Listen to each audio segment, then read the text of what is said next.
আসসালামু আলাইকুম। আপডেট খবর প্রবাসের পক্ষ থেকে আপনাদের সকলকে জানাই আন্তরিক অভিনন্দন ও শুভেচ্ছা। এই ভিডিওটির মাধ্যমে জানিয়ে দেব কুয়েতে বসবাসরত প্রবাসীদের জন্য অত্যন্ত গুরুত্বপূর্ণ কয়েকটি আপডেট নিউজ সম্পর্কে।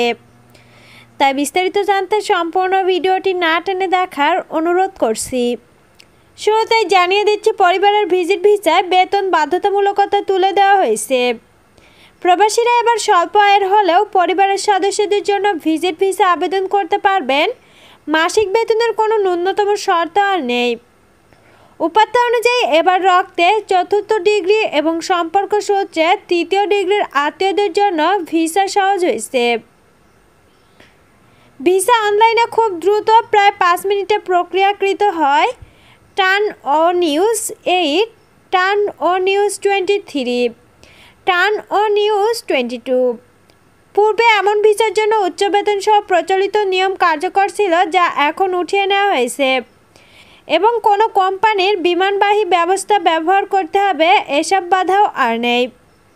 পূর্বে এমন ভিসার জন্য উচ্চ বেতন সহ প্রচলিত নিয়ম কার্যকর ছিল, যা এখন উঠিয়ে নেওয়া হয়েছে এবং কোনো কোম্পানির বিমানবাহী ব্যবস্থা ব্যবহার করতে হবে, এসব বাধাও আর নেই।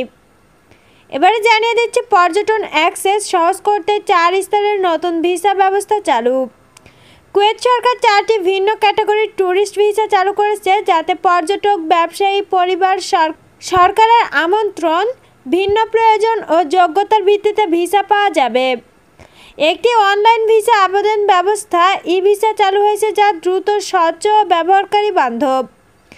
এবারে জানিয়ে দিচ্ছি, জিসিসি বাসীদের জন্য ভিসা অন অ্যারাইভাল চালু করা হয়েছে। এখন থেকে জিসিসি অর্থাৎ গালফ কোঅপারেশন কাউন্সিল দেশগুলোর বৈধ রেসিডেন্স পারমিটধারী বিদেশিরা কুয়েতে পৌঁছেই ট্যুরিস্ট ভিসা পেতে পারবেন। কোনো পূর্ব আবেদন বা রাষ্ট্রদূতাবাসে যেতে হবে না। এটি একটি গুরুত্বপূর্ণ পদক্ষেপ, যা ব্যবস্থাপনাকে সহজ করবে এবং পর্যটন ও ভ্রমণকে উৎসাহিত করবে।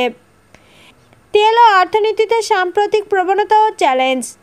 কুয়েতের তেলমন্ত্রী তারিক আল রৌমি জানিয়েছেন যে ওপিইসি প্লাস উৎপাদন সমন্বয়ের কাজে নিয়োজিত এবং বাজারের চাহিদা স্বাভাবিক রয়েছে, তবে তেল নির্ভর অর্থনীতি ও বাজেটে ঘাটতি চাপ কেবল কমছে না। অর্থবছর 2023 থেকে 2024 $5.23 বিলিয়ন ঘাটতি, যা 2025 থেকে 2026 সালে প্রজেক্টেড $20.43 বিলিয়নে পৌঁছাবে বলে ধারণা করা হয়েছে। এছাড়াও কুয়েত এয়ারওয়েজ বিমান সংস্থার নিজস্ব ফ্লাইটের ডেলিভারিতে বিলম্ব হচ্ছে। এ থেকে 5.5 বিলিয়ন ভ্রমণকারী পিছিয়ে যাচ্ছে। তাছাড়া অবকাঠামোগত চ্যালেঞ্জের কারণে সুচারুভাবে ব্যবস্থা নিতে সমস্যা হচ্ছে।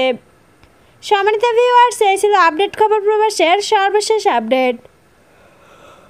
পরবর্তী আপডেট ভিডিও পেতে চ্যানেলটি সাবস্ক্রাইব করে পাশে থাকা বেল আইকনটি বাজিয়ে রাখুন।